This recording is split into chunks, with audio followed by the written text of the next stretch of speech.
Hello and welcome to the Last Word on Spurs. We hope you're keeping very, very safe and well. Thank you so much for joining us for instant reaction to Tottenham Hotspur stealing a point at the death at Stamford Bridge. And boy, did that feel good. A 2-2 draw, topsy-turvy encounter. And once again, Antonio Conte smiling at the end, smiling with joy and leaving absolute scenes, I'm sure, among many different Tottenham households out there. And of course, at Stamford Bridge in that away end, where it was absolutely scenes. I'm delighted to be joined by 3 returning guests to the Last Word on Spurs, talking us through the next hour or so of all things Tottenham on the back of a wonderful performance. Second half, you'd probably say. Last 15 minutes up at the bridge. Delighted to have back alongside me, I've got the wonderful Mr. Cracknell with me. Mr. Cracknell, crackers. Rich, what have we just witnessed up at Stamford Bridge? Wow. Just a couple of bits of housekeeping to start with, Rick. Firstly, love and thoughts to everybody at Island Forecourts pub. Island's Forecourt pub. It was where Arlington Spurs meet in Virginia. Terrible accident there a couple of nights ago. So there's loads and loads of the Premier League teams that meet there and watch. So just said I'd send them some love and thoughts. So that goes to you. Secondly, big happy birthday to Macca, Lee McQueen. I'm sure you had it in your notes, Rick, but I've beat you to it. Stole my thunder. Macca, sorry about that. I'm sure Ricky will be in. And LA Spurs as well. Brian, that's chairman there, sent me through a video today. And the people that say there's no passion if you're overseas as a fan, wow. In the Graham pub today, they were going absolutely ballistic at the end of that game, which was just, wow. Rick, I might nearly be lost for words with that today. That was just... lost for words, never. It was crazy, wasn't it? Let's not soft soap it. It was a terrible, awful performance. But given what's gone on there before, I'll take it all day long. And maybe, just maybe, this is that turning point of mentality, because we would have absolutely buckled before. We were well on the ropes. But today, come off the ropes in the last round, one last sucker punch, a job done. So maybe, just maybe. So carry on, Rick. Honestly, I've only got an hour. Cricket's on. Hello, Jason. McGovern's not here. I must say, I've been under the weather for a last couple of days, but seeing that result today, I'm feeling it all so better. It's absolutely been incredible. Listen, we've got 2 wonderful returning guests to Last Word on Spurs here. First up, listen, he needs no introduction. We've got the wonderful Richard Whitehead. Rich, you were here for the Champions League, Spurs getting it, but my God, that felt just as good today, didn't it? Getting a point in that dramatic fashion? Jesus, I say 94 minutes of absolute bollocks, and then the last 2 minutes made it worthwhile. What can I say? Definitely agree with the comment that was on the bottom of the screen. The Italian job via Conte definitely spiced up the rest of the season. I think today's game has definitely set a precedent for the kind of passion that he wants. It still identified some areas of the team that we need to really address, and Chelsea kind of exploited those today. But it was great to see that the fight was still in the team. Absolutely. Yeah, I totally agree. And listen, you might not recognise, we've got half the panel here that got Spurs to Champions League on the final day and gave us a wonderful review. Of course, bringing her back for such a big game. She only does the big games, of course, on Last Word on Spurs. We've got the wonderful Talia, Coren back on Last Word on Spurs. Tal, I'm going to let everyone into a little secret now. We made this work today. I was thinking at 95 minutes, I was thinking Tal is going to kill me for bringing her on a 2-1 defeat. And then Spurs go and do that like that. I mean, what have we just seen? Worth the M25, the M11, the A1, and whatever else I leaked through to get home in time.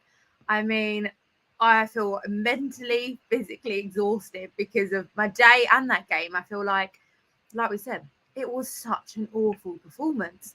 I mean, we were played out the park, whether it was because we were poor or they were generally very good.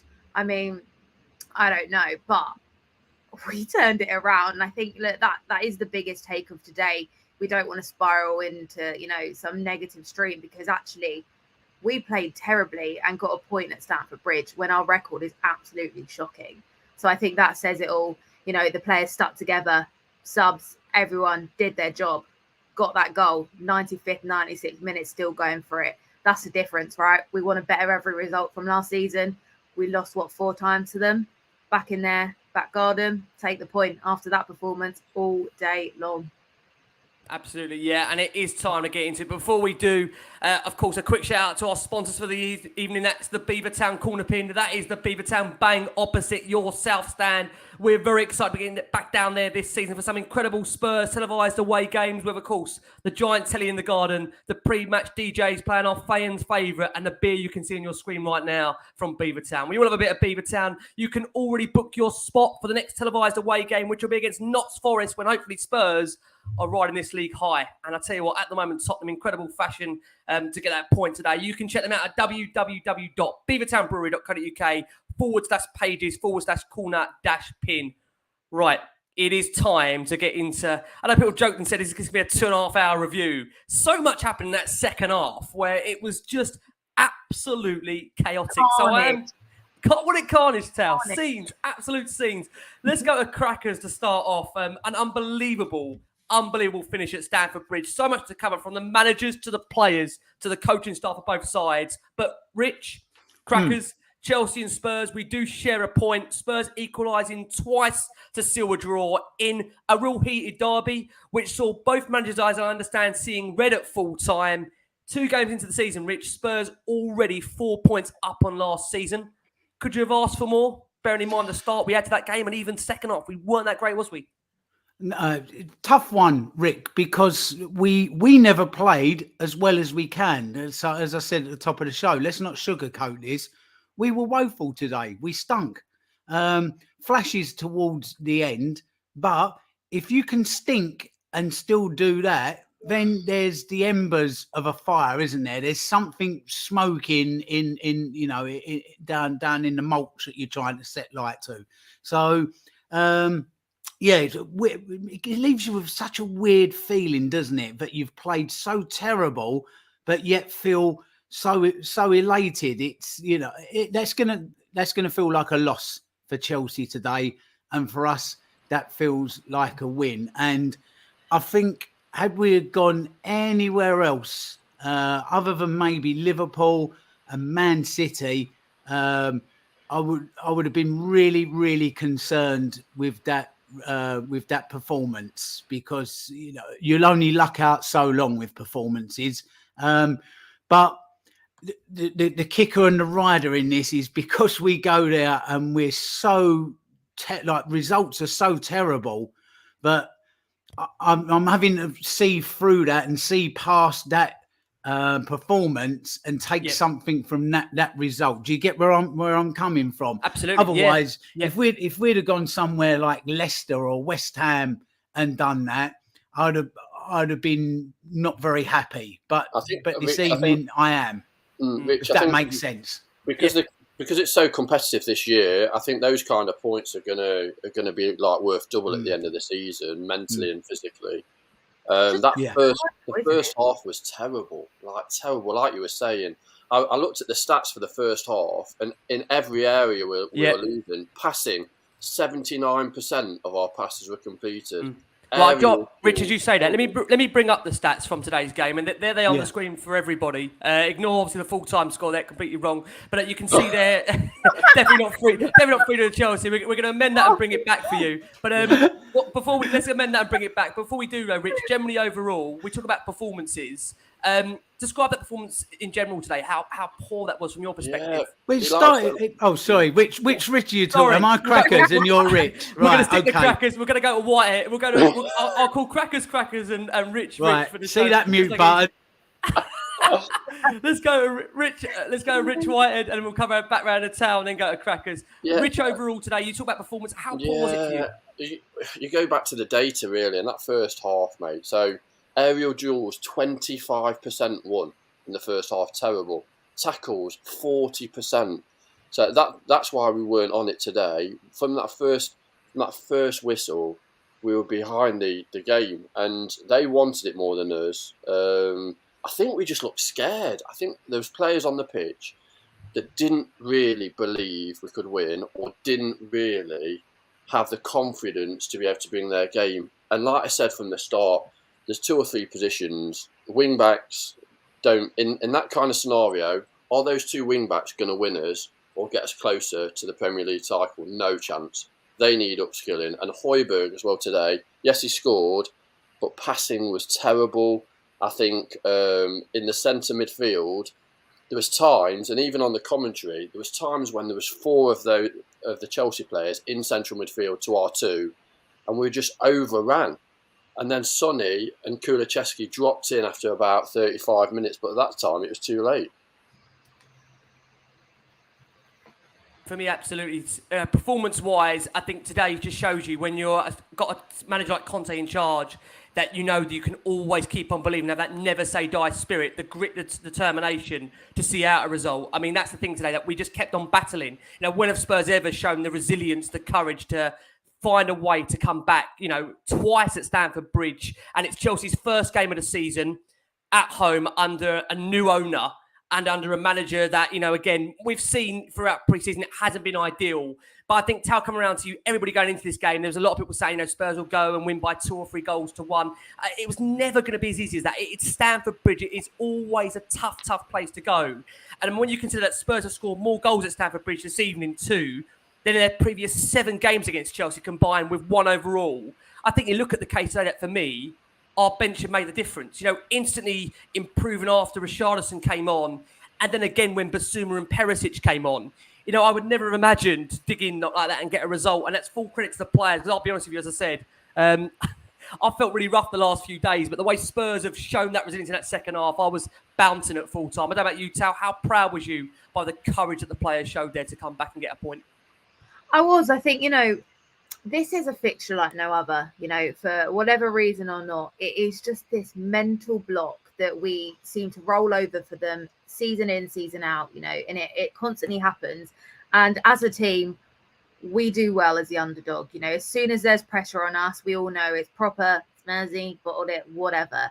We tend to always do that. And I think, you know, this season feels like we've gone out, we've done great business. We're in a better place. Conte's really got his head around these players, is really trying to make a difference. They're all on the train and it's happening for us. And I think, you know, we, and rightly so, are all also on board with that. We're all kind of a collective on the up, optimistic right now. And having this fixture so early on in the season, I think, you know, so much pressure was put on it because it was like, oh, we're really going to be able to see where we are on this.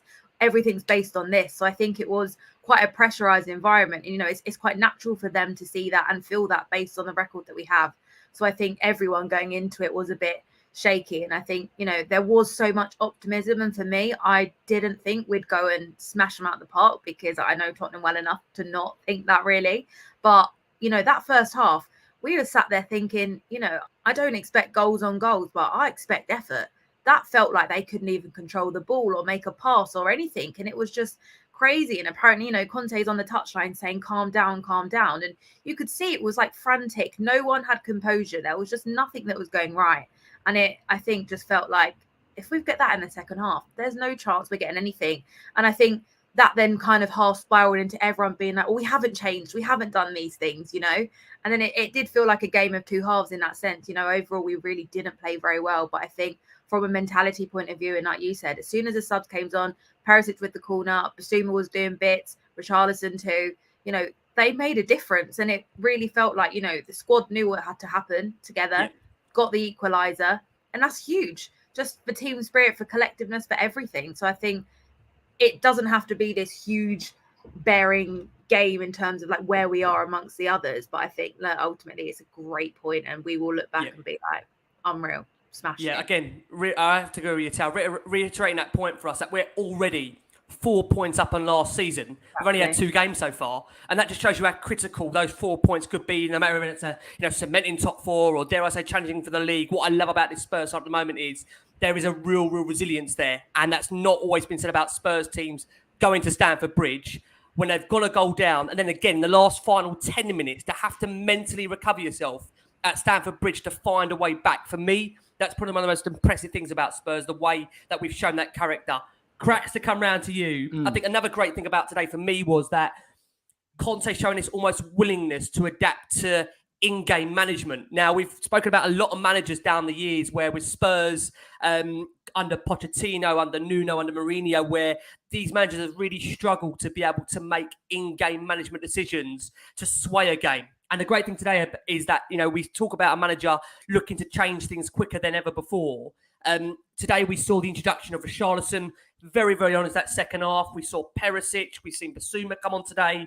And again, to see that, I think, willingness from Conte to change things when they're not working, to bring Sessegnon off, who looked really disappointing when he came off, but rightly had to come off.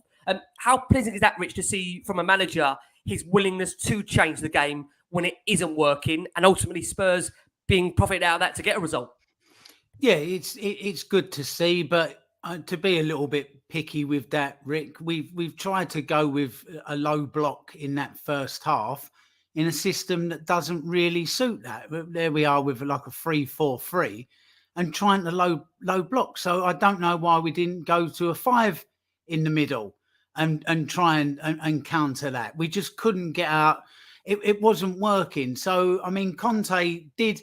I don't like to be too down on Conte. I mean, blimey, it's. I think he's already got enough credit in the bank with us for a couple of bits, but maybe in that first half it simply wasn't working. So change it up a little bit earlier. Great that he did. We went to a 4-4-2 almost, didn't we? And you looked at that 4-2-4 at one stage, Rich, wasn't it? We yeah, always had it was 4 forwards towards the end of that game. It was, but that worried them. That troubled them. We started putting them. So I don't know. To being ultra picky, maybe if we do change it up just a little bit more dynamic, a little bit quicker, change again. These players, they're smart lads.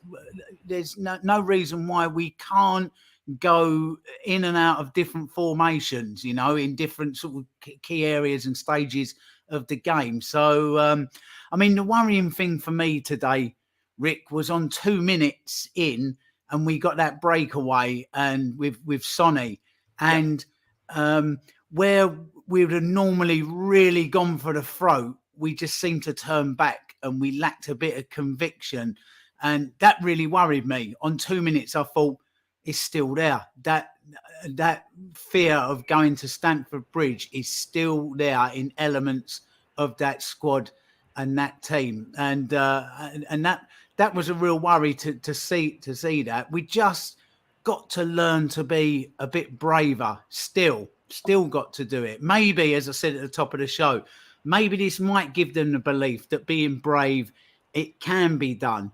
But I think eventually, as those players drop out from the side that sort of still under that malaise of that hoodoo and that feeling, as you say, Perisic came on. What does he care about going to Stamford Bridge?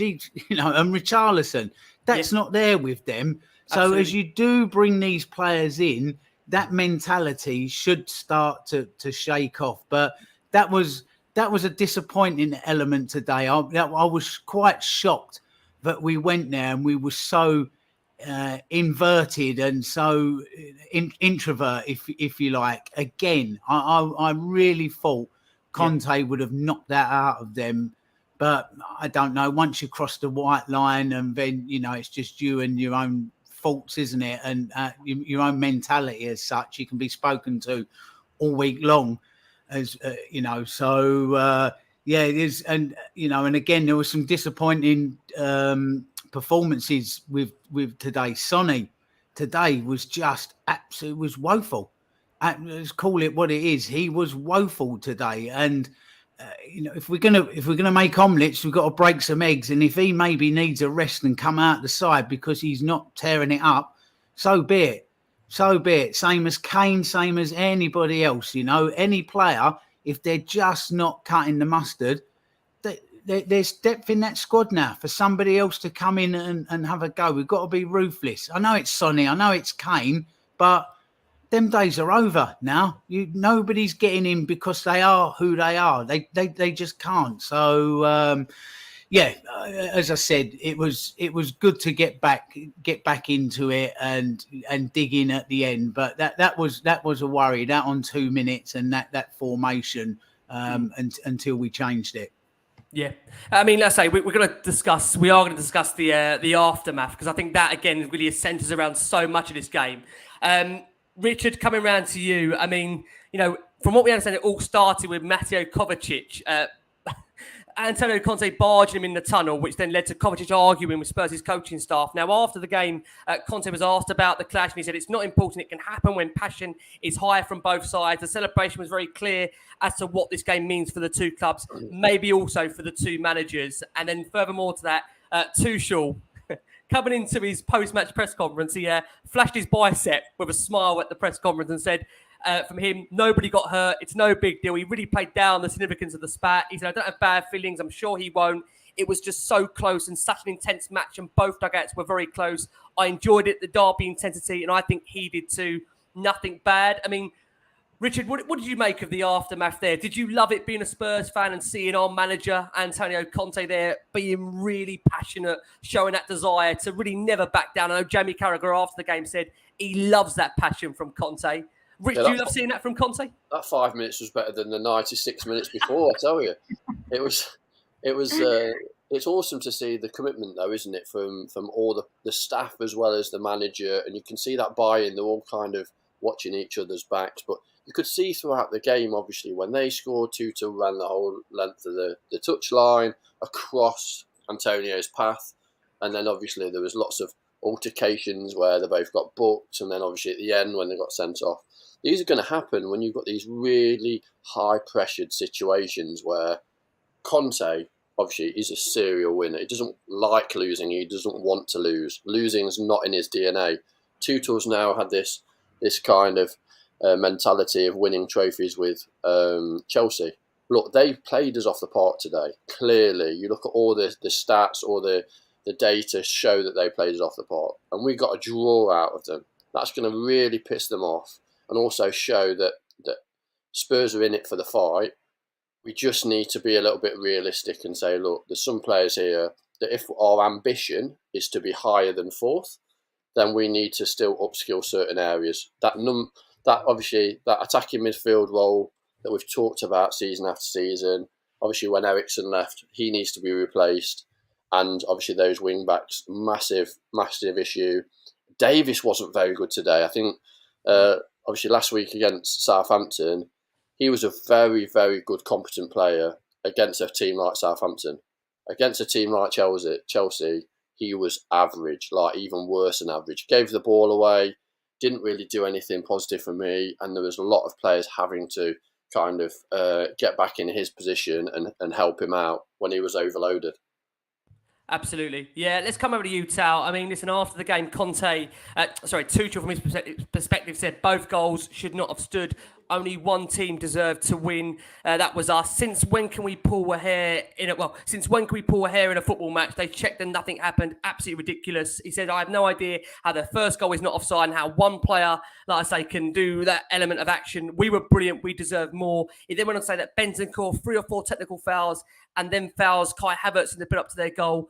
I cannot coach against Leeds, but the referee can be at the next game. He shrugs his shoulders in disbelief, essentially, that he's going to obviously face a touchline ban. I mean, do you feel for Tuchel overall? Can you understand his disgruntlement after the game, Tal? Or do you think that's just sometimes football? How many times have we gone to Stamford Bridge, played our absolute best, had decisions go against us, and we're the ones left with egg on our face? Isn't it nice this time to go there, not essentially play well for 90 minutes and come away with a point? I love that, I'll be honest with you.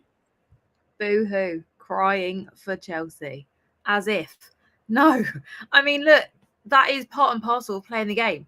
You know, we have been on the right or the wrong side of many decisions, whether they're in massive games or what we consider smaller games. You know, points are on the line and sometimes they're just for the 5th goal. You know, you can't pick and choose your winnings, and that is nothing to do with us or the way that we played. 100% they deserve to win.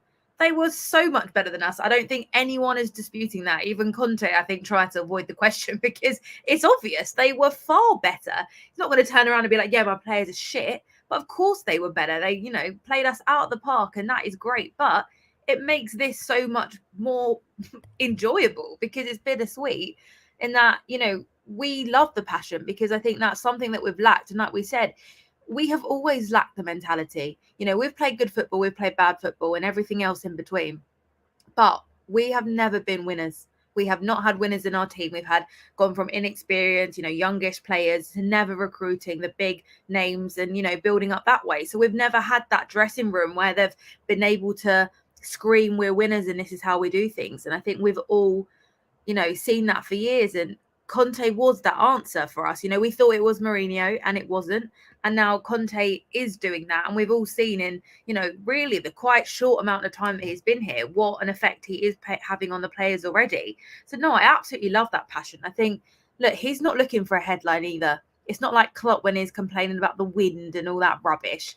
He's genuinely just a really passionate manager, as I think Tuchel is, to be fair. I don't think he is to a degree, maybe less so than Conte, but I don't think either of them were wanting headlines. They know that they're going to get the headlines either way, but I thought they both kind of handled those comments quite respectfully and was like, we're here to talk about football, but I think, look, we all enjoyed it. You don't, it's one of those, isn't it? You're like, oh, if that was an Arsenal manager, you'd look and be like, that's pathetic and all this stuff, because as an outsider, you kind of think like, oh, but when that's your manager, same with like the Romeros and the Richarlisons and always like the Lamella and stuff, if they play for your team, you're like, absolutely, I love it. If they're an opponent, you're like, absolutely hate it. So look, we got the point. Luck's on our side today. Cool. Luck will be on their side another day. That is the game. So no, have no sympathy for them. You've got to ride the wave, and we're riding, and it's great. We are riding it. And we are loving it. Cracks has come over to you. Conte after the game said, honestly, the referee showed me a red card, but he didn't understand the dynamic of what happened. But okay, I have to accept it. But I repeat, it's not a big problem. The problem was between me and the other coach, not with the referee. I have to be honest today. Chelsea showed to be better than us. We can do better. But at the same time, we scored twice in the last 3 games against Chelsea. We didn't score. We got a point and we showed character and personality. Conte then responded on the celebration, maybe of upset Tuchel. He said, I think the celebration from both sides was really good. And he laughed. He said, the run and the jump, you can understand the situation. I think the game is more important for both clubs. He then went on to say that my players wanted to stay in the game until the end, but my players know what is my idea. We can do better. You have to show passion every time because the result can be positive or negative, but you have to love your job, your work, and show your passion. If the fans can see this, it's good. You can take big achievements if your passion is a big passion in your job. If I see aggressivity, my answer is aggressivity. And I think we can definitely have seen that from Conte today. Listen, there's big words in there, Rich. Lots of them in agreement with what you've said. He wasn't happy with the performance, but again, isn't it nice for a manager to actually come out, acknowledge that the performance wasn't up to standard, and just say, look, the most important thing, as we've said all along, is that if you can't win, don't get beat. How many times did we say that last season? If you cannot win a game, just don't lose it. Is that also a massive lesson from today again, that we're seeing maybe a different element to this Spurs side now, where they can have a different side to their game of being able to find a way back into a venue where we have struggled on so many different occasions and yet showed the character today to come back twice. And in the last 10 minutes where, Rich, we've been at Stamford Bridge so many times where we've gone, like I've said, that goal down, come back, then been knocked back by a late goal and still find the resilience capability to come back. And I'm sure also, Rich, that's down to the fitness as well of the players, isn't it? Oh, absolutely, Rick. I mean, there's plenty to unpick there. Tuchel, with absolutely no respect, fuck him. Like, if you don't like it, sorry, I don't often swear on here, do I? But like, see you later. He doesn't. It's a big London derby. Both teams hate each other. There's a lot of history. There was the Battle of the Bridge. They love stuffing it up. They want to keep that record of always beating us. Yeah, they absolutely love it. Chelsea hate us, we hate them. That's London derbies for you. That's English football for you, British football for you. There's that amount, that type of aggression. Tuchel's been booked already, and then he runs down the line like some Teutonic Barry Fry, doesn't he? Right in front of our dugout, halfway down the stand to go and have a celebration. I mean, he's supposed to get booked again for that. So he hasn't been booked for leaving his technical area, celebrating it. Should have gone. He shouldn't have even been there at the end for Conte to not look him in the eye. I mean, what does he want? Like a Japanese business meeting introduction where you take your business card in both hands and bow, and Go away about, oh, he didn't look me in the eye. Shut up. Same as Cucurella. Oh, go Paul, he's had his hair pulled. Well, I'll tell you what then, go and have it all chopped off. If you don't like your hair being pulled, get it chopped off. Go and have the whole lot chopped off. Go and get a number 1 done, and it doesn't happen. So, like, it's gonna, everybody in these games walks the line, don't they?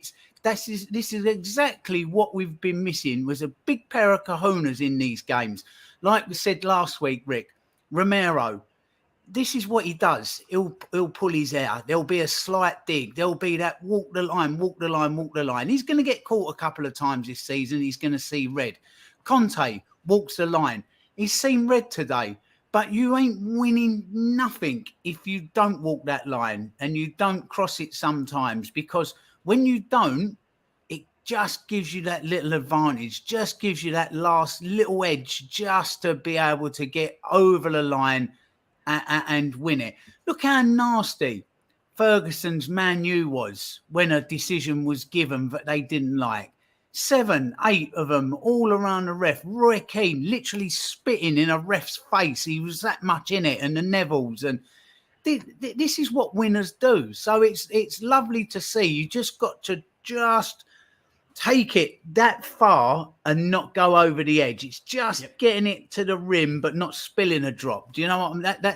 This is where we need to be. So, I mean, that was good to see. I mean, tomorrow morning, Conte's going to be livid with the players in that performance. He's going to be in that meeting when they watch that video back. They'll watch it tomorrow.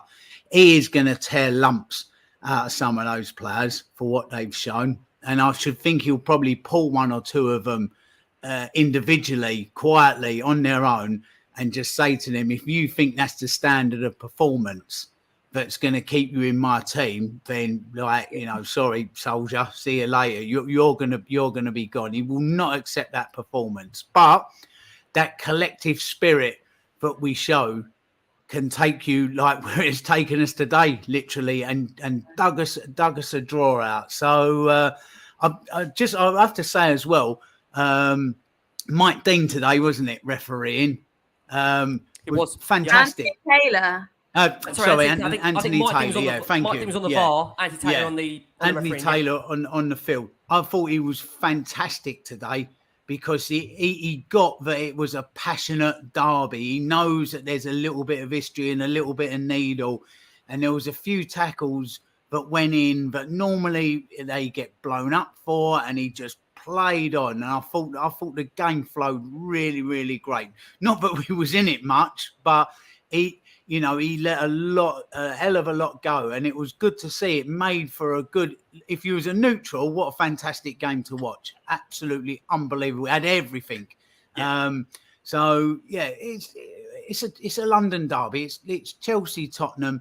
It happens. So I mean, was it Jeff that does the Sky interviewing at the end of the game? Conte, he pushed Conte and pushed Conte. Did you see Romero pull his hair? No. Well, he pulled his hair. And so what? So Sonny got pulled back in that first half, didn't he? Was that who was that pulled? Reece James. Reece James. Cynical. Absolutely. I mean, he would have been well through. So there you go. Like, where's the difference? Where's the difference? So you can moan all you like, Tuchel, but if you're gonna moan about Romero or Conte not looking you in the eye, like, have a look at that one as well. So anyway, soapbox back. Thank you very much. Good night.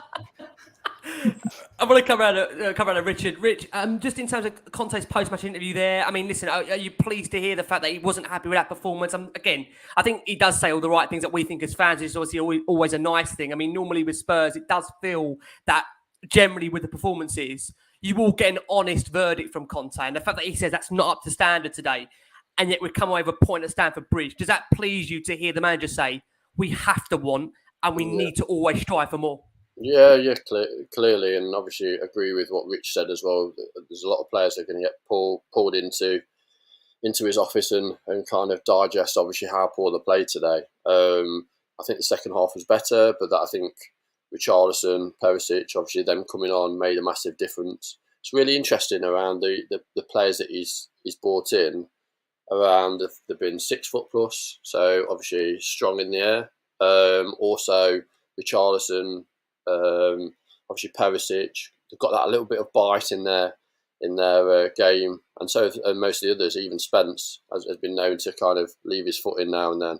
And Conte, going back to his playing days, was a player that used to try to dominate the opponent, and I think that's where we've been very lacking. We've been soft in the past, but it's great to hear Conte voice that whether you win, draw, or lose, an honest opinion of what the fans actually saw. The fans saw that it was very weak. The first half wasn't great.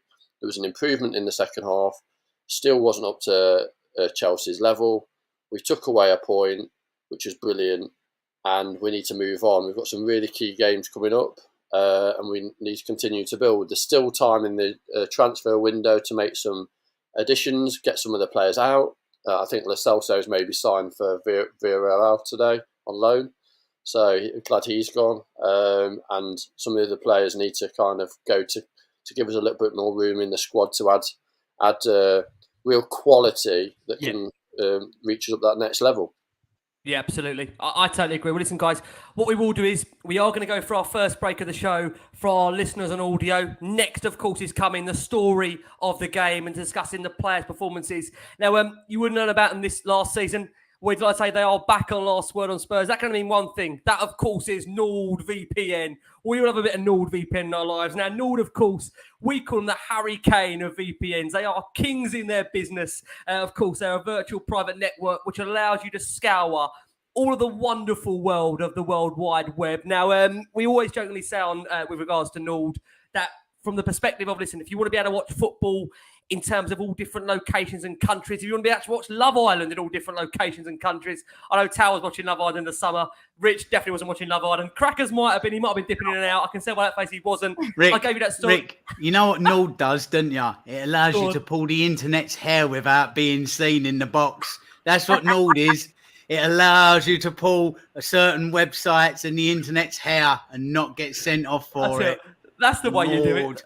That's the way. I tell it. NordVPN, of course. If you want to watch any of your favourite series, if you want to change your location at Spotify, YouTube, you can get an incredible discount using Nord. And again, I have to repeat that point on Last One on Spurs here. We are giving you an exclusive with Nord, and we can put that on the screen for you right now. So if you're interested in that exclusive discount, you can go to www.nordvpn.com/LWOS. You can get that in our description box at the bottom of either your YouTube channel or podcast, wherever you're listening to us on, and get a 1 month plus free plan with Nord by using that discount. Go and check out all the wonderful features of the World Wide Web with Nord. I think Jason McGovern's currently watching underwater polo somewhere in Zambia or wherever he likes to watch the Tiddlywinks Championship. So make sure you go and check them out.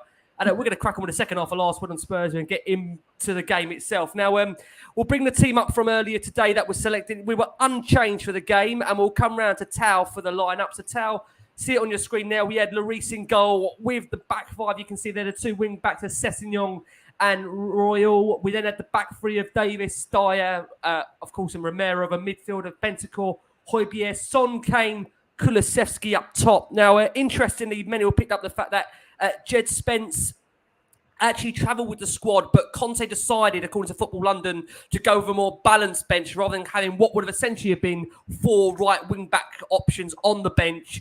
Tanganga also included in the squad, despite being linked with a move to both AC and Inter Milan, respectively. And also Brian Hill was on there as an attacking third option, and he actually did have a bright spell against Chelsea last season in the short cameo. The bench for Spurs on the day had it on there. We had Forster, Perisic, Doherty, Tanganga, Sanchez, Basuma, Hill, Richarlison, Lucas.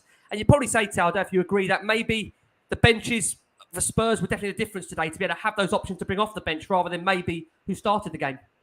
Totally. I mean, look, none of our new signings started today. We recruited them for a reason. You know, that's the whole point of a transfer window. It is to make us better.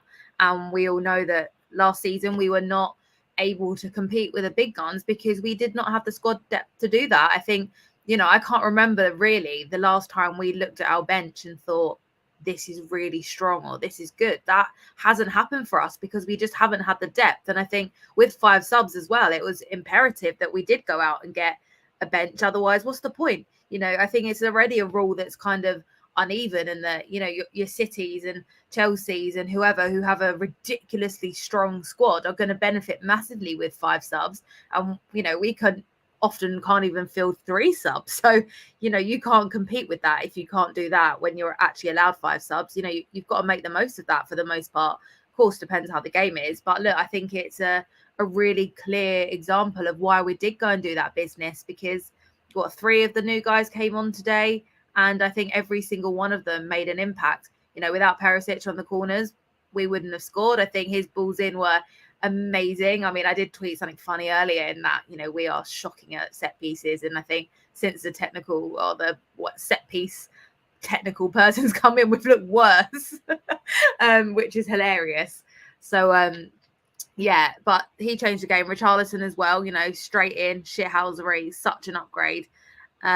Yeah, look on the screen there, bringing Perisic, Basuma, and Richarlison on instead of Winks, Reggie, and Bergwijn is an upgrade. That's the point, right? We want to ship out the dead wood and put in players that are better. That's how we close the gap. That's how we compete. We've still got players in there that are not good enough to make that level. But I think today the bench was that difference. We all established that, the starting 11, I wasn't personally surprised. I think that it was a great performance at home last week. So don't fix what's not broken. But, I would have potentially played Basuma instead of Højbjerg, or maybe had in Perisic, depending on how fit he was from the offset. But, we saw they weren't there. That's cool. But look, they came on and changed the game. And, it makes it quite exciting to see what then happens next week. Like we said, some of the players did not perform today, and those players came on and did. So is it enough to be like, I'm Kane, I'm Son, I'm whoever? Kulu also was shocking today. A lot of the boys were. So whether it's a clean slate of like, no, or he sets a precedent and is a bit like, no, we've got competition now. If you don't perform, get out. I think it will be interesting to see how he plays it. But no, look, it's exciting. It's good stuff. Made the difference. So let's keep going. Transfer window still open. Absolutely, it is. It is. Rich, Cracks has come round to you. Listen, Kulusevski, listen, there was that element early on where some thought he may have been a little lucky not to be sent off for elbowing Cucurella when Spurs played Brighton back in April. Again, when you look at these things like that, I don't know whether you pay too much attention to that, but I think the big thing for us is the way Spurs fell behind. Listen, it was a good save initially from Lloris to deny Havertz, but the resulting corner swung in Cucurella, and the Chelsea defender itself, Koulibaly, just completely unmarked, Cracks, unmarked volley home. And again, I think it's a really poor goal for Spurs to concede. Disappointing, Cracks, bear in mind that you look at our side now, the physicality of us from set pieces now, we should be defending a lot better than that, shouldn't we, the way we fell behind? Yeah, it wasn't smart at all, was it? And we've got this set piece man that's now come in. This is his job for us, taking set pieces. But if you're that much of a set piece expert at taking them, then surely you've got a fair working knowledge of defending them as well. Because if you can see a way of picking an opposition apart with a set piece, then you should know where your defender should be if that's being counted against you. And it was, make no bones about it, that finish from Koulibaly was, as Carragher said, was Hodder-esque. It was absolutely sublimely hit, fantastic. But he shouldn't be able to get a shot off that easily. He should have at least had somebody on him, trying to put him off, not allowing him to make that type of contact on the ball. So, that's a worry. But, there's 1,000 people that analyse data at the club now and do this and do that, so that will be picked apart, looked at. People's jobs will be, to sort of pull players in and say, well, look, at corners, if he's there, this is happening, that's happening, you should be doing this, you should be doing that. Ultimately, though, Rick, you can do this all week long, and if your players don't execute what they've been told in training once they cross the line, then that doesn't really come down to the management as such, does it? So that will be looked at, absolutely, no doubt. I've no doubt about it at all. But yeah, it was, no one really covered themselves in glory today. Everyone was just not really on their straps, was they? It was just one of those days where that sort of thing could and would and did happen. So work in progress, isn't it? I mean, that starting lineup you put up, I was quite surprised to see Sessegnon start. I actually thought he would start Perisic in this game, to be honest. But again, he may be looking to start this settled team almost from last season, not starting these new signings and sort of giving them a chance. And next week it might be, well, sorry, Sess, that just wasn't where I want you to be. I know you had a fair game against Southampton, but that's Southampton. And I know you've worked hard, but you're going to have to go away and work a little bit harder. And in the meantime, Perisic is my man in that position. And you either go away and, work double hard, put on 8 kilos instead of 4 kilos in muscle, or whatever it is he's going to be doing to come back. Same as Richarlison. It might be that Conte might send a message out to the squad. He might drop Sonny for next week now and play Richarlison instead. Just slightly tweak the formation. So this is maybe not Rich. I don't know. It's something he might do just to throw a bit of smoke up that squad, but nobody's place is safe. It might be that he hooks him off a little bit earlier. Anybody that's not performing all of a sudden might go at half time instead of on 70 minutes. So, he'll keep this squad on his toes. I think the system today just didn't give our front three any service at all. No. And obviously, the double teams were in Harry Kane, didn't they? On that long ball, there was 2 of them on Harry Kane all the time. He had no room to turn and put Sonny in at all. And the one time he did, obviously, he got brought down by James. So I think it was more that the team weren't working effectively today. And then the front three just got no service. Kulusevski was just getting a bit pissed off in the second half and he was just getting nothing really. And Sonny was really ineffective because what he normally does is, obviously Kane turns with the ball and then sends him through. Had no real chances apart from the one in with James. And yes, he definitely needed to come off. Richarlison brought that physicality, brought that energy to the team that we definitely needed. I think Sonny's always going to be deadly in front of goal though. Yep. Agree. Just sticking with you, Rich. Just the element of Spurs conceding there, a bit of a worry for you in terms of the way set pieces. I mean, Tal obviously referenced it in her tweet. We've bought obviously a new set piece coach come in. They're going again. It's only the second game, so conscious that it's Stamford Bridge. It's an imposing team we're facing, but with all that height in the box, the way Koulibaly was allowed to essentially be unmarked, is that a little bit of a concern for you? Yeah, it's only obviously. I think you looked at obviously the finishing position of some of the players, and it was like Sonny was like obviously he wasn't sure if he should have gone with Koulibaly. Emerson looked like he was going to go towards him, but then also had Sterling there as well. So I think we just were too overloaded, and listen to the guys that were on the TV as well. They were talking how zonally can leave you very open, especially if there's 2 or 3 players in those zones anyway. So I think it needs a lot more work. We've got the height in the box. We shouldn't be conceding really in those positions. And he had so much time, didn't he? I think it was a good finish. Look, that Koulibaly is useless on the ball. He's useless in the back. He's worse than Sanchez on the ball, to be honest.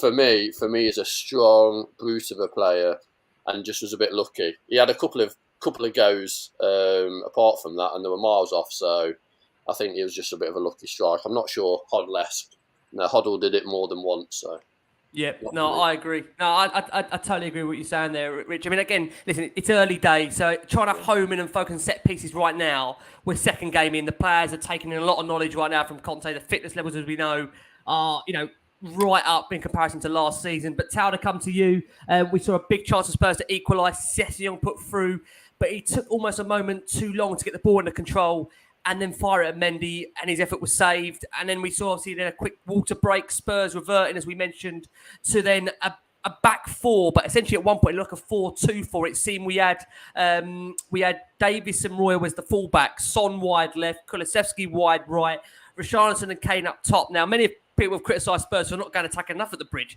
I mean, we had 4 forwards there at one point. It was back to the Aussie the Aussie days, right? The Ardiles days, as crackers will know as well. But listen, the big chance Spurs had, there was two in quick succession. We had Kane put through by Højbjerg, hit his shot well wide. Then Chelsea, really, they could have been two up. Sterling firing over.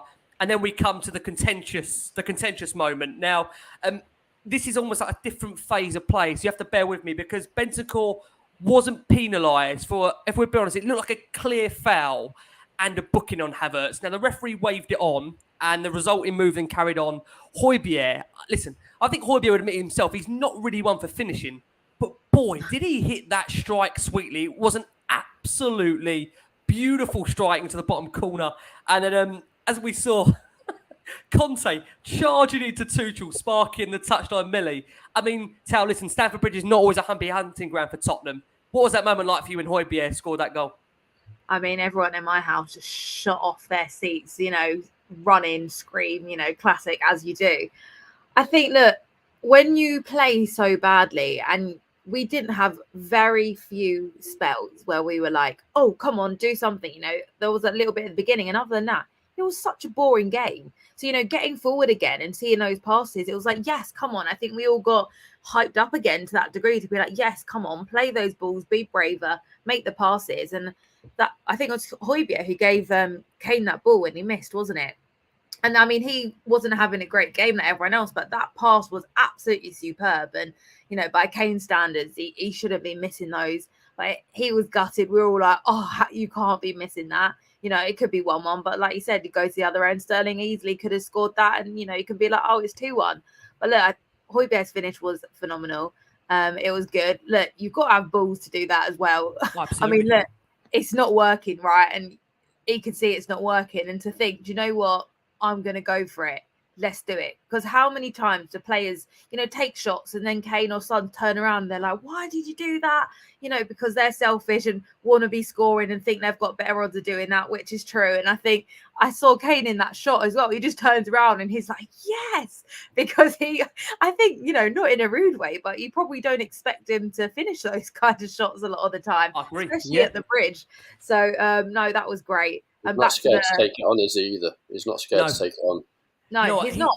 He's one of those players that he never hides Højbjerg. And that's what I love about him. He's a player that does carry on playing regardless of the result, what's going on during the game. He's a really focused person.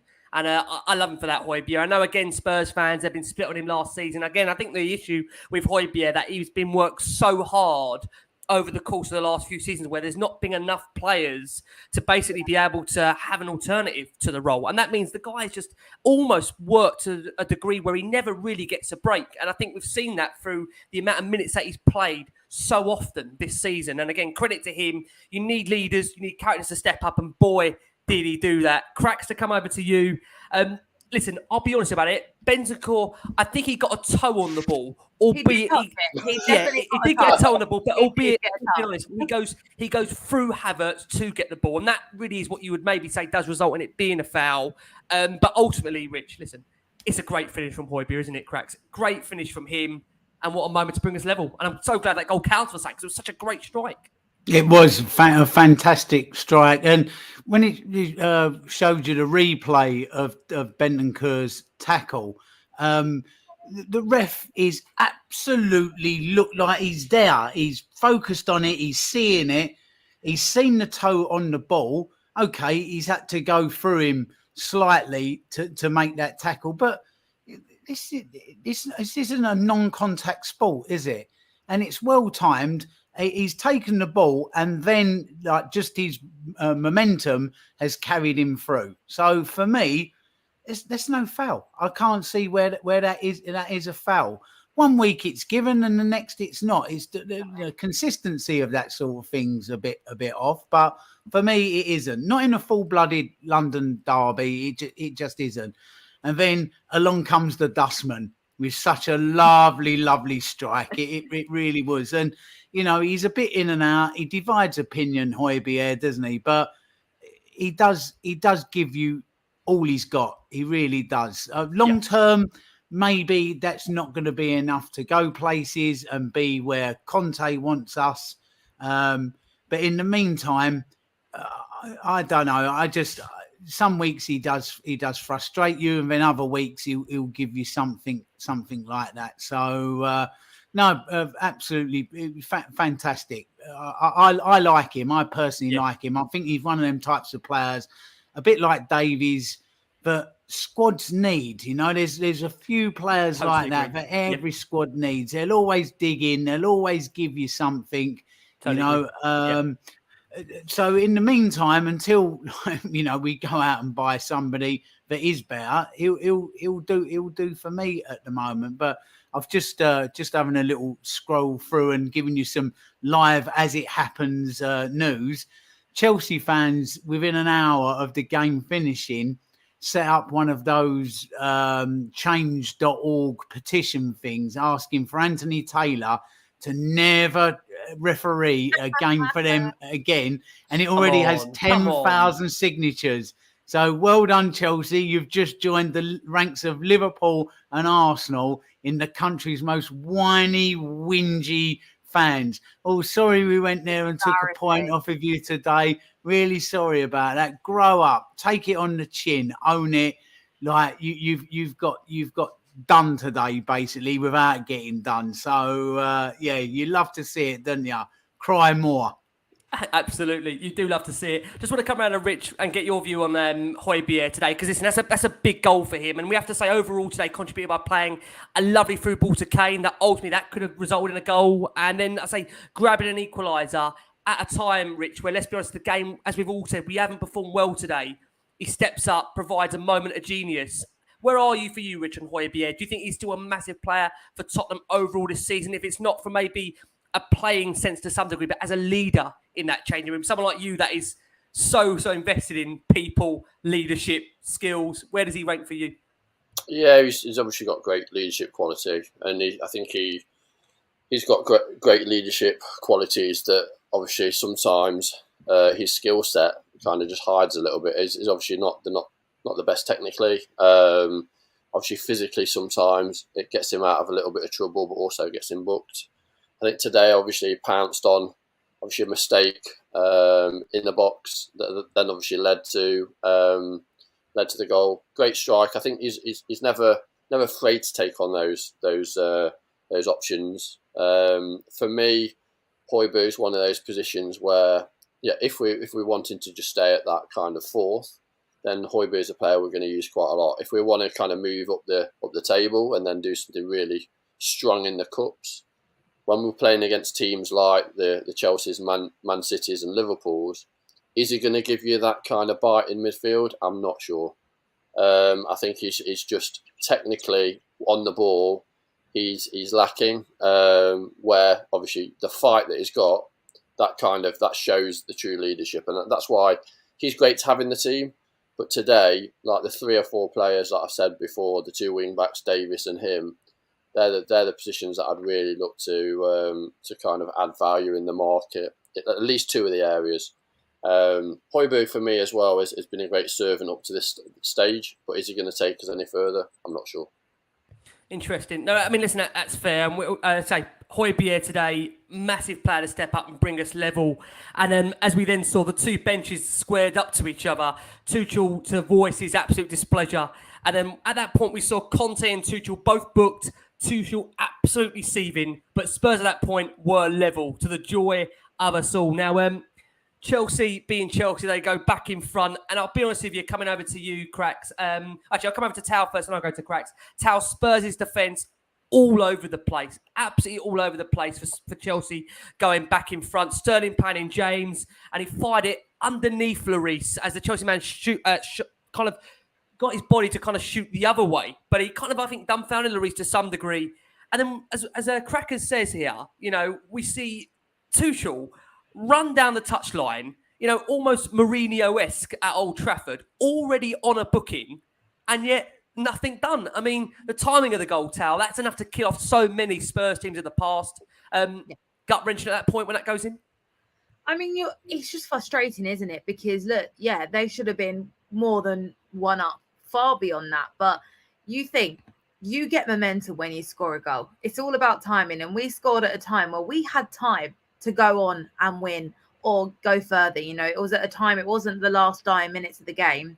There was enough time to do it. And it was in that 10-minute spell of the whole game where we did look like we were doing good balls and had some ideas and was actually trying to play good football. So within that time, you think you get a ball in the net, it's all kicked off and it's all got a bit crazy. You're pumped up with adrenaline. You're in a derby. You've just equalised at Stamford Bridge. And now you can go on and absolutely steal it from them. To have that and then go to the other end of the pitch and just flat out concede, I think made you just feel like, have we just not learned anything? Like, we used to do that the whole time. Like, you know, we've all seen that. We never used to show up until we conceded in the first place. And I did kind of get that element again at the beginning of this game, you know, but although we didn't really show up when we actually scored. But yeah, it was just a bit like, you've just gone through all of that to equalise and you can't even defend for 5 minutes. It just is a little bit of a slap in the face, I think. But look, overall, the defending was absolutely shocking. Losing a man, no one was marking people. You can't leave players, let alone great players, with that much space. I mean, it's just, you get punished. And look, they're a great team and they punish us straight off the bat. And I think everyone did exactly the same thing. It's like, for fuck's sake, like, how are we in this position? You work so hard to get that goal and you're like high to flat out -10 and you're just like pissed off, fuming straight off the bat.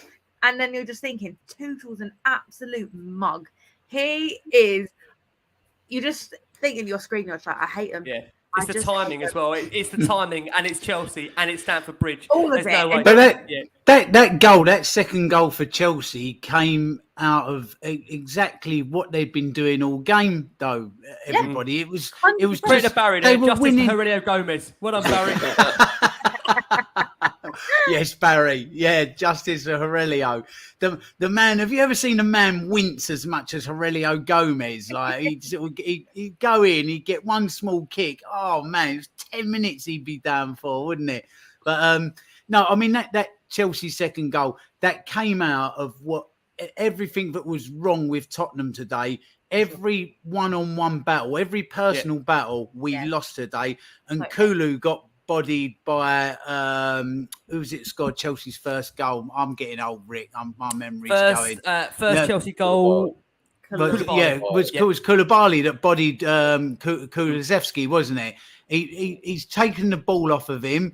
Dyer thinks Kulusevski's actually going to get past him and doesn't. So he's all over the shop because he's already beginning to go into that next phase of play coming out. So he's caught well out of position. And it was that turnover. And it was that was the problem, was we lost so many one-on-one battles today. Everything, every one of them. Yeah. We could not win those one-on-one battles. Never mind, you know, what we was getting wrong collectively. What they just wanted it more, you know, and that was a disappointing thing. And that's where that second goal come from. Just that sheer want of the ball more than us. And I think, as I said, tomorrow morning, Conte's going to be absolutely saber rattling at that, you know, but his players are not winning those battles and not being stronger. You know, but having said all that, Rick, listen, Chelsea, as much as we dislike them, if you take your Tottenham hat off for a minute, they're a good side. They finished third last season. They're a decent side. They're a decent side who are at home for their first game of the season when everybody's up for it. Absolutely. And they're playing us. And they always raise their game against us. So you're really up against it. No matter how well you play, you are really up against it. So to be that shockingly crap today and get the draw, that's why I'm just taking that from this game. And like I said, any other game, I would have been more angry. But because it's them and the shit-ass way that we took it off of them has actually really chipped the edges off of the anger. Absolutely. I agree. But also, just quickly, I was going to say, though, but on the flip side of all of that and thinking, the screen, they are the games that would finish like that. And that would kill us off. And we'd all finish and think, for God's sake, why are we done this? Why are we like this? And spiral in that sense. And today, in a weird way, I kind of didn't feel like that. Like, obviously, I was really annoyed that we just conceded in exactly that manner and all of that stuff. But I didn't kind of sit there and think, we've thrown it all away and we're not going to do this. And I think that's what we've kind of learned and what we've got from Conte in the last X amount of months is that the players don't think that's all over and they haven't given up and they haven't just thought, for God's sake either. They've thought, we're getting something here. We need Absolutely. to do better. And they've gone out Yeah. and done it. And that is what I think you have to kind of Yeah. take away at the same time. They'll get their punishments, but ultimately why it feels like that win is because we have grown as a team. I think that is growth. No, I agree. I just want to bring our attention. We've actually now got the revised stats back up for today, and it has got the correct result, thankfully. Thank God on there. We've done our magic on it. We're going to come around to Rich to get his review, just in terms, Rich, of that XG there from Chelsea. Listen, there's a little bit, obviously, of a difference there in terms of the conversion rate between that. But again, you look at those stats today, it just shows you, and listen, we haven't included Conte's red card on there because this was to do with the players, not the managers. We could have had one each on the red cards had we pushed it, to be honest with you. But you see overall, Chelsea 16 shots to 10. The free shots on target by Chelsea, by Spurs is 5. I mean, it ultimately shows, overall, Spurs clinical, really, with their shots in comparison to Chelsea. But, I mean, overall, look at that possession, Rich, there, 64% to 36. It just shows you possession won't win you games. And that again, kind of adds to the strength that we've said on this show, that Spurs are finding their way now, irregardless of what's up against them, to get results. I don't know, Ricky, to be honest. I think it just showed, obviously, we were lucky today. I think realistically, you've got to look at the areas we need to improve. And like I said before, that central area, midfield, they bossed us. I think those stats show that obviously Chelsea had a lot of chances. And they obviously, you look at some of the chances they had, they were very wasteful with some of their chances. Some of our shots were all over the shop. Yes, clinical-wise, you could say that. But also, I think it was the weapons that we had on the bench, able to change the game, bringing those on, made a massive difference. And also them reverting back to that 4-4-2, kind of with Richarlison and Harry up the top. It gave us a little bit of a dynamic that I don't think Conte had tried before, especially with this team. So I think for me, I think obviously the stats on there say that maybe we're more clinical, but when you look at the actual game itself, I think we're lucky still to be in the game towards the 90th minute. And obviously, if Harry has a chance, he's missed one in the game. He's going to take that. He's going to take, especially in the air as well. Harry's so, and if Harry wouldn't have taken that, Richarlison would have scored anyway. So. And apologies to Nikki on the screen there. I did miss the stat about the hair loss. Unfortunately, Opta isn't at that point yet, Nick, where we can put the hair loss on there, but we will request it for next season. I think, listen, our graphics guys are just struggling to get the lineup right, let alone get the stats right, let alone get the hairline on there. But we'll see what we can do for you, Nick, next show. We'll try and do that crazy request. Guys, let's talk about the equaliser for Tottenham, because it was a beautiful moment. And, I mean, before that, we saw a big header from Ben Davies going really, really close. That hit Dyer. Mendy somehow tipped it over. And I think we all have got that moment in games where it's 93 minutes. You have a chance at it and you think, well, that's it. It's gone. Forget it. It's gone. Really do forget it. But Spurs being Spurs under Conte, there's just this new edge to them. And Cracks, will come to you, because Kane nodding home Perisic's corner. Now, we talk about players making an impact. Perisic alone on set pieces. How many times have I heard Talia on here? I've heard Richard on here, I've heard Cracks on here say, what is going on with our corners? Why are they not getting better? And then Perisic is on for how long? 20 minutes or so. He produces a beautiful ball. Kane peeling off. Lovely header. And do you know what? At that moment, the celebration from Kane, the moment from Conte, it's what we all love football for, the Premier League for, Tottenham for. Just one word, Rich. It was just Crack's scenes, wasn't it? Yeah, it absolutely was, because you can analyse games, and we didn't do this and we didn't do that, and XG of this, and Rick, I've not got a clue what those XG stats mean. Honestly, and do you know what? I don't want to know, because football isn't science; it's chaos and it's passion. And it's moments like that, sometimes it doesn't matter. It makes it more sweeter sometimes if you take away all, the circus of the analysis and this and that. You live for moments. All those fans that went there today, but were on a boat down the Thames at 10 o'clock this morning, absolutely smashing the Peronis. And, they go along. Those that stayed till the end, I dare say there were some that went. A bit like Arsenal 4-4 game, isn't it? The away end at the Emirates was half empty. But for those that stayed, they're fantastic moments, Rick. This is what you love football for. You can go away like we do tonight and give like some content with thoughts on this, and we didn't do this quite right, we didn't do that quite right. But in that moment, when those types of goals go in, when Bergwijn gets that goal at Leicester, or the Ajax night, and it's just, do you know what I mean? That's exactly what you're in this for. It's that rush, isn't it? So it was lovely to see. And we've all said Kane, I mean, he missed an absolute sitter he normally puts away today, and then does that. The great Jimmy Greaves, I think Bill Nick once said that he'd done nothing today except score a goal, but won us a game. All right, it was a draw today. Yeah. He's popped up and he's done that, and it was just fantastic. And there's part of me here that's really angry with Spurs and analysing what went wrong and what we do, and then there's this side of me where we've gone now and we've absolutely pissed on Chelsea's chips, just that lovely, absolutely lovely. They were so crestfallen after. As we saw with the benches going at it, you love to see it. You absolutely love to see it, because there is that Schadenfreude with football fans. We all love seeing United absolutely in the mud at the moment. It's fantastic to see. You love it. So, there's two elements to being a supporter, and you just got to have that balance with it. You're celebrating a draw like a win. Yeah. That's what you do when you nick a 93rd, 94th minute equaliser. You do, because you feel like a loss. So, don't listen to some of these idiots you get on social media. Oh, you're going to have a parade down the high road for it. Did you win a cup for that draw? Like, DVD. I'll bring the DVD. You enjoy those moments, and then afterwards you sort of sit back and go, hello. So, fantastic. Really, really. And how much did he love it? And also with Conte as well, Rick. I mean, he's back at a club where they loved him.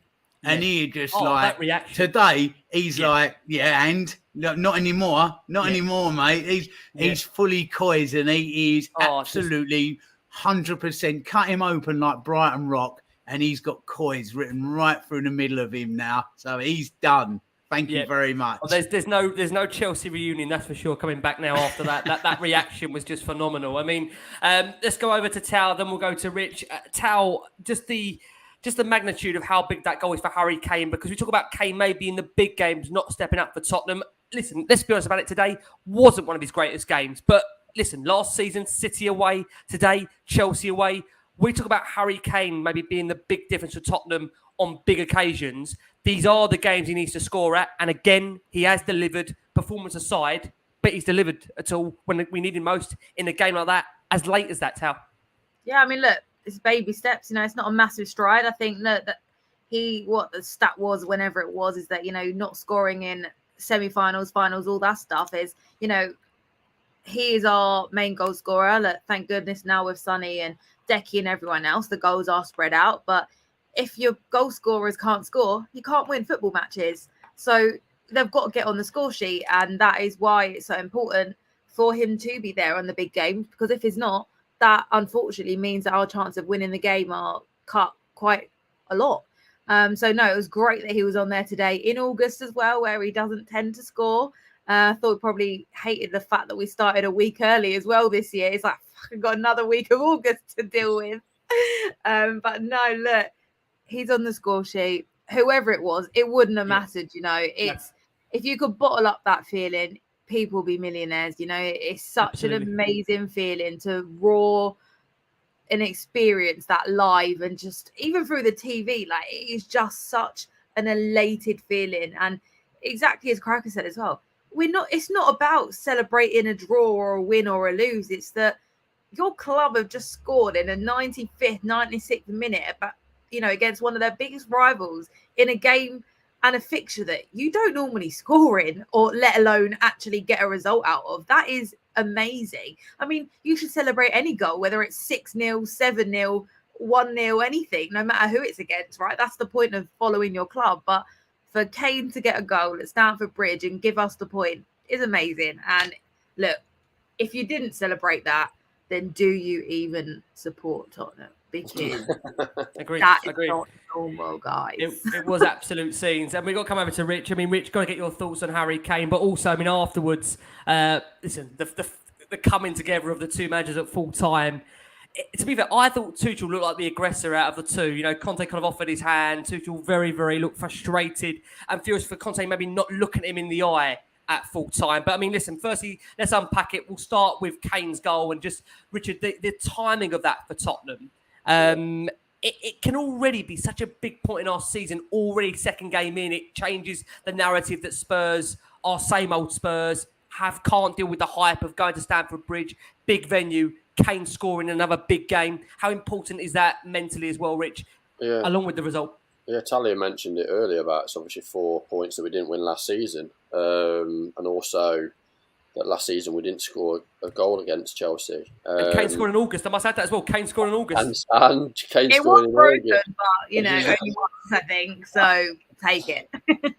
I think that's obviously I'm a performance athlete myself. So when you're doing a skill 10,000 times, then you start to perfect it. And obviously Harry perfects the opportunity, making that opportunity and then taking that. And that's why he's so good. He's so good at when he takes penalties, so good at his finishing, his heading's great. And that's because he practiced. Practice makes perfect, right? And for him, obviously on those corners, I've always said, set piece wise, we've been shit at free kicks. Corners have been, Sonny's not been great on the corners recently. And the chances that we've had in the box have been limited. So Perisic coming into that position, I think it's really important. He adds that quality, that world-class quality in that position. And then just for him scoring and then all the guys running to the Spurs fans in that left-hand corner, and Basuma obviously like showing that kind of the fight and passion that obviously Conte wants. I think maybe that he'll step into that Højbjerg position at some point this season and really dominate the midfield that we want to. And then at full time, I think Tuchel, Conte, whatever, the aggressor, it doesn't really make a difference. After the game finishes, it's all his shenanigans, isn't it? It's like obviously an ex-manager. Yeah, and as we discussed, Rich, as well, I mean, after the game, listen, they both say, put it aside, it's for the passion of the game. There's an acknowledgement there. Sure. They all want the same thing. They're fighting for the same thing, right? Yeah, and if your manager wasn't doing that, I think you'd be a bit annoyed, really. They've just thrown away 2 points against one of their rivals for the top 3 positions in the league. What do we want? We obviously want Conte to be passionate, to kind of float across that line of kind of being the aggressor or kind of showing his passion. And unfortunately, you're going to have moments like that, and we're going to have moments against Arsenal. We're going to have moments against City, and we're going to have moments against Liverpool like that. And it's about getting used to that and having the players being united around the manager. Because it's really important, isn't it, that the manager is kind of key to kind of taking heat away from the team when we're not playing too well, but also kind of when the players need to have that pickup, that he's there delivering those kind of key messages. That's why I've always said he is really important to our success this season. Having him and that quarterback, such as like Harry Kane, is really important. I totally agree. I do. Guys, thank you so much for... Listen, I must say there's about 1,200 of you watching us live here on Last Word on Spurs. So thank you so much for all of your incredible support for the show. As all the guys are saying, give us a follow, drop us a subscribe, give us a like. Thank you so much for all your support. We are going to go for our final break of the show for our listeners and audio, for our watching audience on YouTube, as we say. Nearly 1,200 of you watching us live. Thank you so much for all of your incredible support for Last Word on Spurs.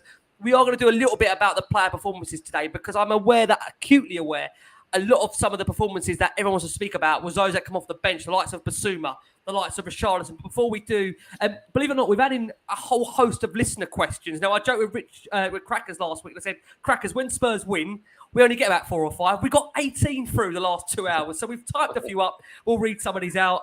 Nathan Lynch at Hockey Fan 2022 says, as we've said every time, if we can't win, don't lose. Point better than last season equals result.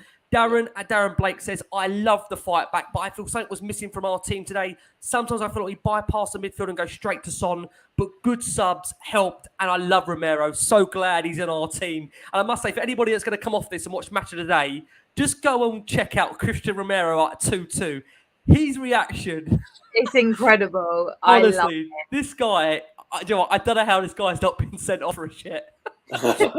we're on game 2, but I mean, I tell you what, I will get Crack's thoughts on it as well in a minute. But Ben Phillips says that by no means that was a clean performance, but that was brilliantly hard fought game for us today. Chelsea might feel they were hard done by the officials, but it goes both ways.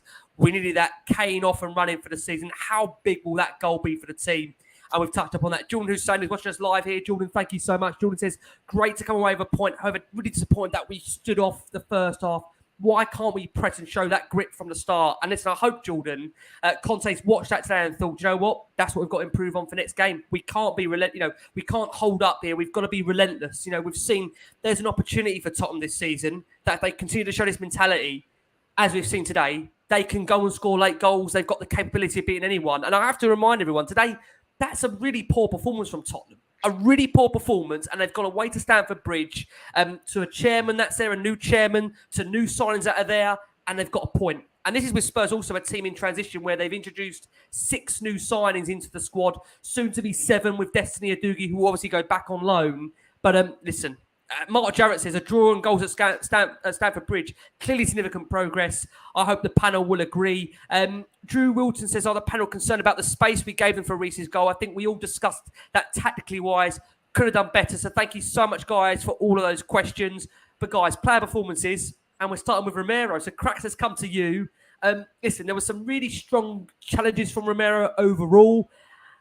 Listen, a late moment of madness. Some might call it madness. Some might call it genius with the pull on Cucurella's hair. Do you have an issue with it, Rich, as long as he's not sent off? No, none whatsoever. Absolutely none at all.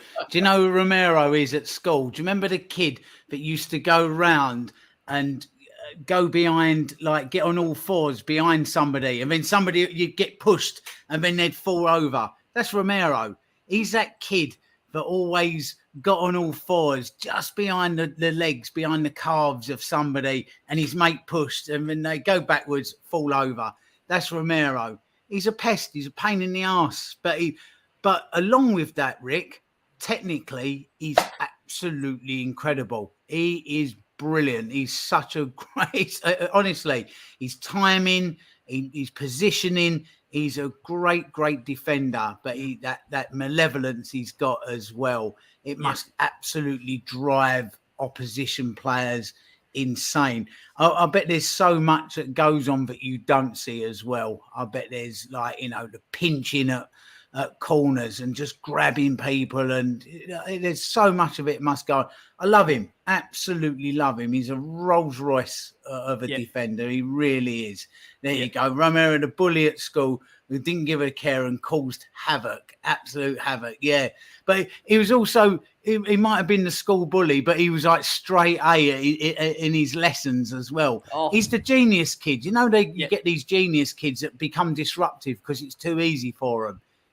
He's more like one of those than a bully. Love him, absolutely love him to bits. No, I agree. And let's come to you, Tal, because it's an overall. I'm sure Romero gets the headlines from that defence, but Eric Dyer towards the end of that game made some really big tackles for Spurs, and also was a big imposing figure in the Chelsea box. The two of them overall for you, and we'll maybe throw Ben Davies in there as well. I agree with Richard. I didn't think Davies had as strong a game as I've seen him previously. But, I mean, overall, we did what we had to do, and we battled and fought to the end. What did you think of that back three for you, Tal, on the day? I mean, look, I think it's difficult to pick out individual performances when the whole team didn't really put in a great shift overall. But generally speaking, I think Dyer, for me, was quite good at certain points today. I mean, I am a massive Dyer fan, as I have got hate many times for before. But I did find that he drove us forward quite a few times today, that he obviously noticed that things weren't going well and did try and put that stuff in. Defensively, we were quite poor, though. I think Davies lost the ball quite a bit today. Dyer as well, yeah. I agree with what Peter Simmons says here. Peter, I agree with Peter. He did give away the ball cheaply a number of times today. Yep. I think defensively it wasn't great. I think Romero, we're all just like a little bit in love with Romero at the moment, aren't we? I just think he is just the best, and that facial expression at the end is all we kind of need to know whether or not the performance was great or not. His attitude is just 11 out of 10, and I absolutely love that. So I think that Romero is Romero. He's doing a great job. As a back three today, not their best performance, but I think collectively, especially over the last couple of games, even at the end of last season, they have been working really well together. And I think we're all in agreement they are not the three centre backs that are going to get us to compete with the Cities and the Liverpools, etc. But they work well together at the moment. There's no red flags. We've all agreed that Dyer, Davies have improved massively under Conte. Still room for a lot of improvement. I just think today maybe probably wasn't the game to kind of jump their necks down because everyone was poor. And if there was people that were good in front of them, then it might have been better. No, that's fair. Yeah. Whatever. Let's come around to you, Richard, for the analysis on the fullbacks. Sessegnon, I'll be honest, a tough day for him at the office today. Really, really tough. I thought overall struggled to really make an impact on the game, struggled to impose himself.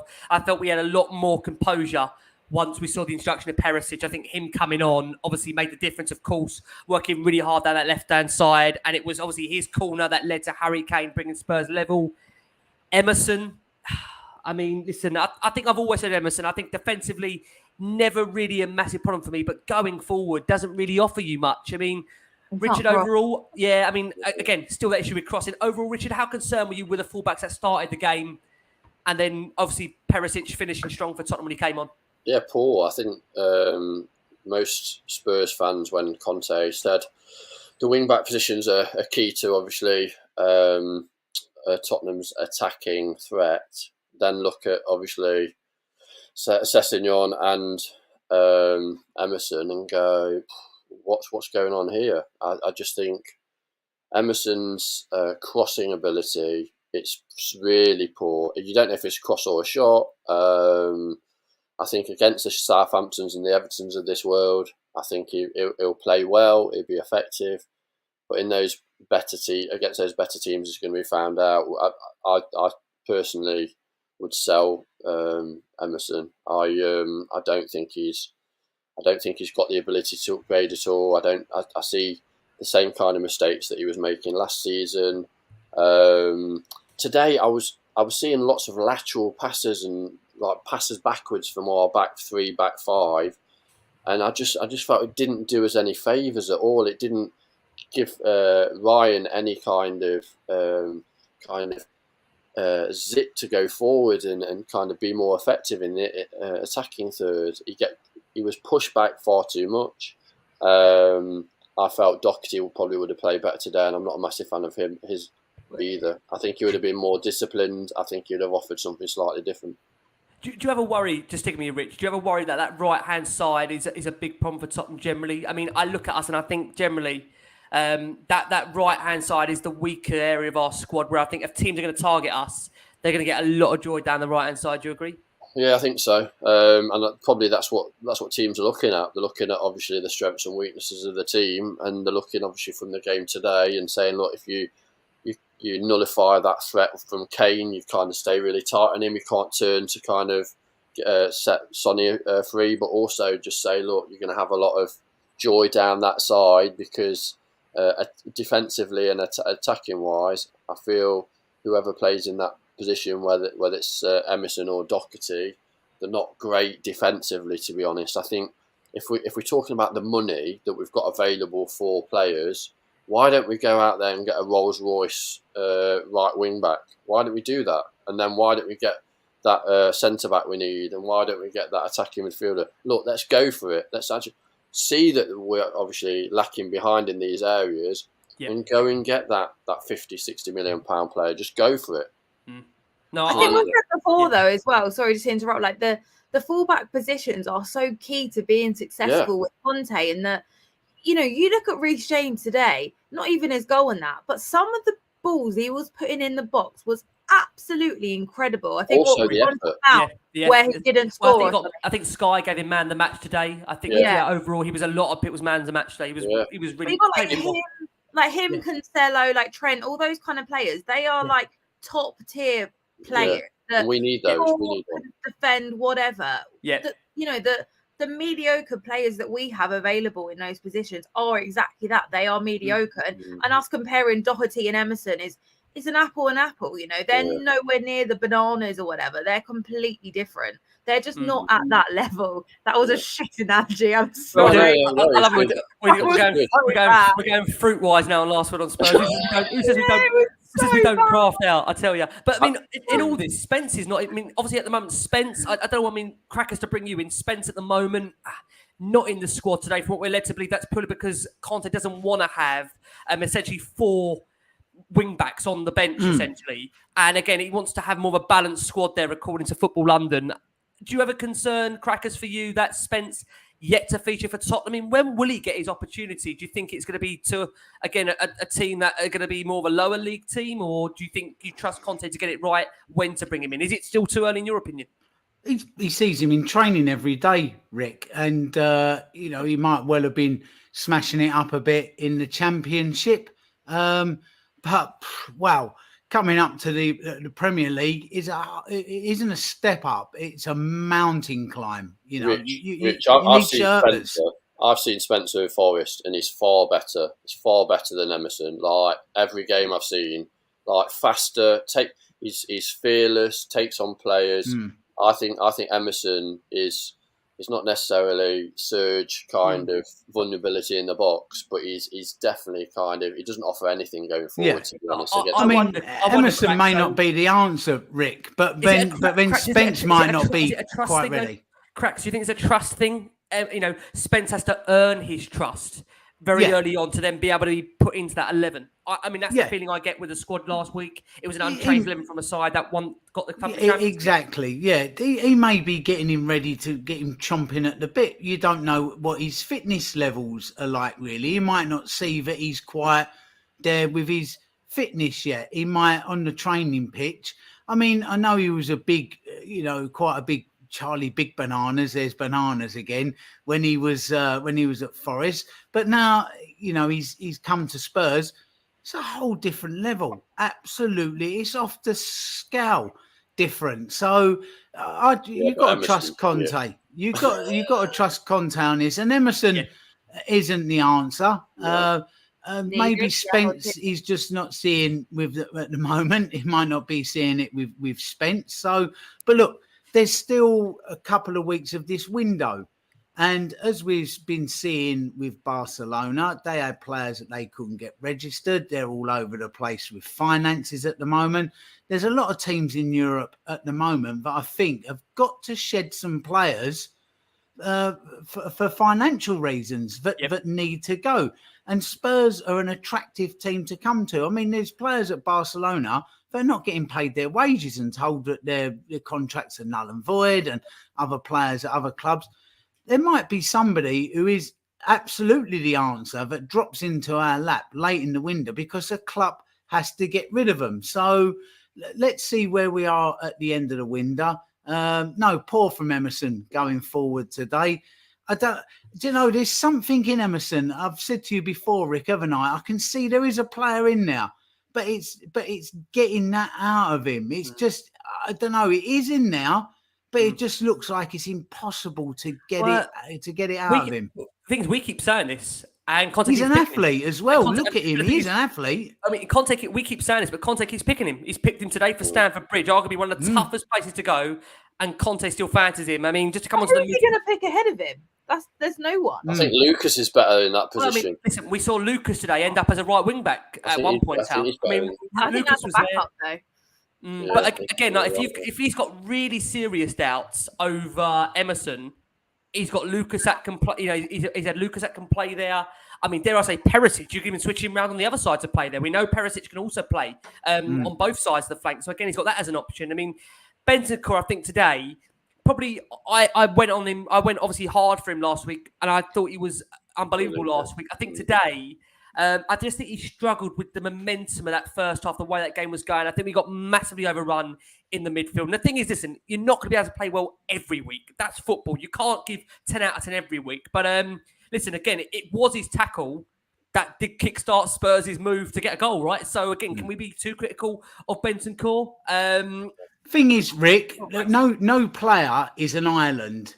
like if you're in midfield, you need your forwards to be in certain position and doing certain things, and you need your defenders to be doing things. Defenders today couldn't see a pass with a midfielder because they was not quite right.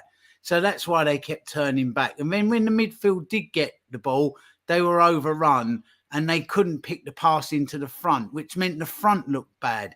So, you know, these players, it's not 11 individuals, they're a chain. They're like a production line, aren't they? If he does that, he can do that. And then by him doing that, he can do that. And that was disrupted today. So nobody could do it because no one was doing it, if that makes sense. So it's very hard to pick out individuals because those behind them or in front of them or next to them just wasn't at the races today either. So it just brought the whole average of the team down as a performance, as individuals. No, I agree. I mean, I still, for me though, today will say that, you know, the introduction, as we said, of Basuma, Richarlison, the impact of the subs overall, that is what essentially changed the game for Tottenham. I mean, we all agree that, you know, Kulusevski didn't have anywhere near the quality of his previous performances, but again, worked hard. Heung-min Son, you know, it's really hard to go in so hard on these players. Sonny, again, it was a quiet game for Son, but listen, Son has shown in the past he'll get goals. I've got no doubt about it. The goals will come for Son. Not one of his greatest games today. I think if Spurs get beat and go away 2-1, Son gets a lot more criticism, but Spurs come back and get themselves a point.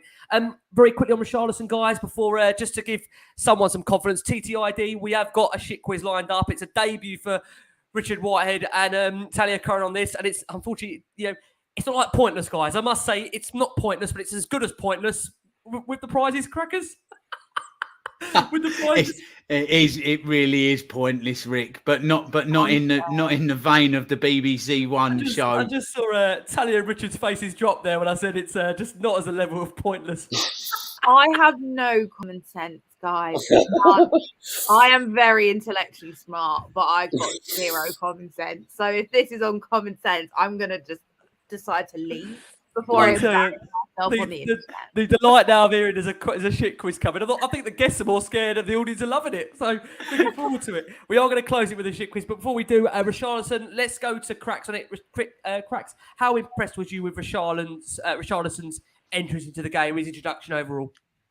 He was chomping at the bit, wasn't he, Rick? He wanted to get out there and do bits. And I think he is a player that will. So I'd like to actually see him get given a whole game, because I think he could actually tear things up for us. I highly rate him, and I wouldn't be surprised if he does actually become a regular starter for us. And as I said with Emerson, somebody said you need X-ray specs to see the player in him. Well, you can certainly see it in Richarlison. There's a little bit. He's a Romero up front, isn't he? He can do the job, and he's got that little side to him as well. And he'll win your stuff, and he wins your free kicks. Just keep Kane off of those free kicks of everyone he wins. But he came on. Who'd have thunk it? Get yourself a decent bench with decent players in a decent squad, and you can change games and you can nick a point back. Absolutely. And, you know, just Perisic coming on. Who'd have thunk it, Rick? Who'd have thunk it? So, now, fantastic cameo from him. Very, very good. Yep, agree. Right, guys, we're pressing on time. So what we are going to do is we're going to go for our final break of the show for our listeners' audio. And next, you've got the man, the main man, the wonderful Mr. Cracknell, who is ready, live, and we've got an audience of over 1,000. Not sure what's happening next. I can tell you, Richard Whitehead, Talia Coren, don't know what's happening next. We're going to hand over to Crackers in España. Crackers, over to you. You've got an audience of 1,000, Rick. I'm going to make it like Stamford Bridge on 95 minutes when that equaliser went in. You're going to hear the chairs, plastic chairs flapping up, and everybody heading to the exits now. Watch them numbers drop. Right, okay. Are you off, Talia? Yeah. Yes, she's done a Lee McQueen and gone, I'm in Spain, the connection's terrible. See you later. And off he goes. Sorry, I can't hear you. You're breaking up. I'm here for it. Okay, so a visit to the bridge today, everybody. And by the way, let me just tell everybody watching as well, you are in this quiz as well. So Rick, Richard, Talia, if you don't get the answer to these questions I've got, bridge-related questions, okay, and they come up on the screen, I am going to give the point to the viewers ahead of you. We have to have a new winner. We've got a new winner today because Jason isn't here. Exactly, a new winner, and it might actually be the viewers themselves that win this if they get the answer up on the screen before you can get it, all right? So, as I said, went to the bridge today. Nice point that we got. Something from the game, which means the shit quiz lives. So, please, would you like to play with me, Talia, Richard and Ricky? How about a nice shit quiz? Tower Bridge, Stamford Bridge. How about a nice quiz? I'm not Are you even ready? We said it was shit. All right, okay. Every answer has bridge in there somewhere, okay? First one to shout it out gets the point. 8 of them I've got, actually. Okay, so question 1. Eyes down looking in. How about a nice shit quiz? Sky Sports reporter, Tottenham fan, and a top bloke. Michael Bridge. Michael Bridge. Ricky, straight in now.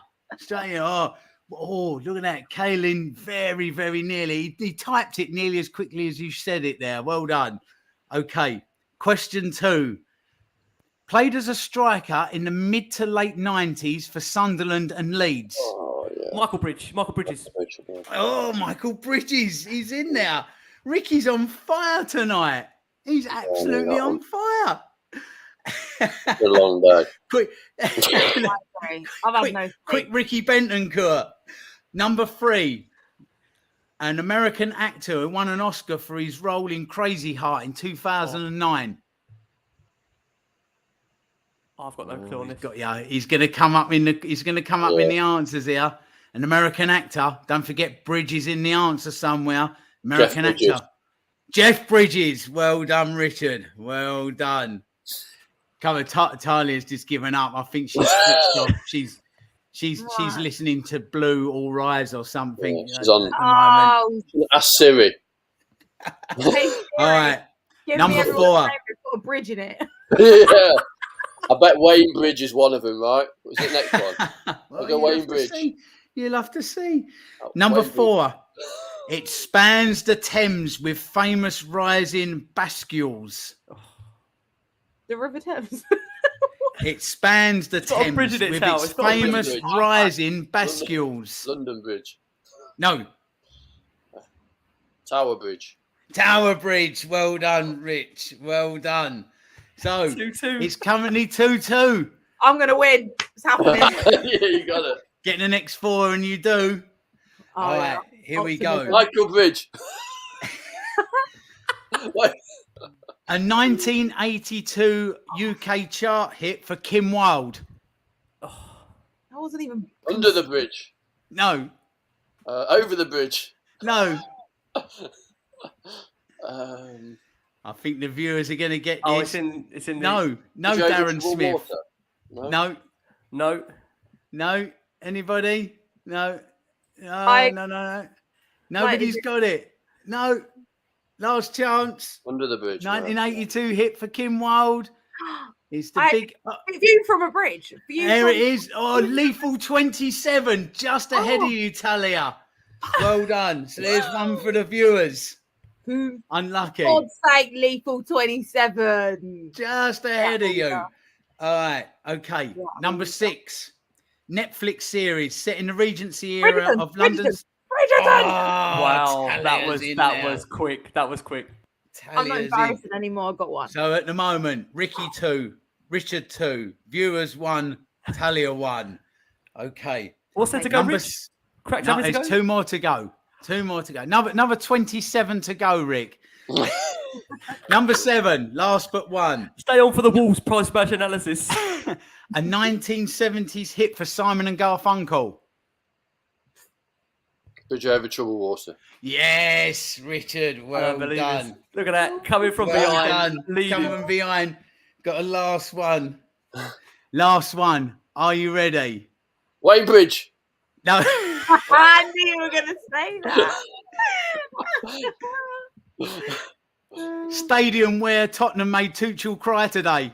Stamford Bridge. Stamford Bridge, Talia's in. All right, so Hold it's on, Ricky we're 2. we're all on 2. No, it's Rich 2. Rich's on 3. Rich's Richard's one. on 3, yes. Richard's 1. Ricky on 2, Richard on 3, Talia 2, viewers 1.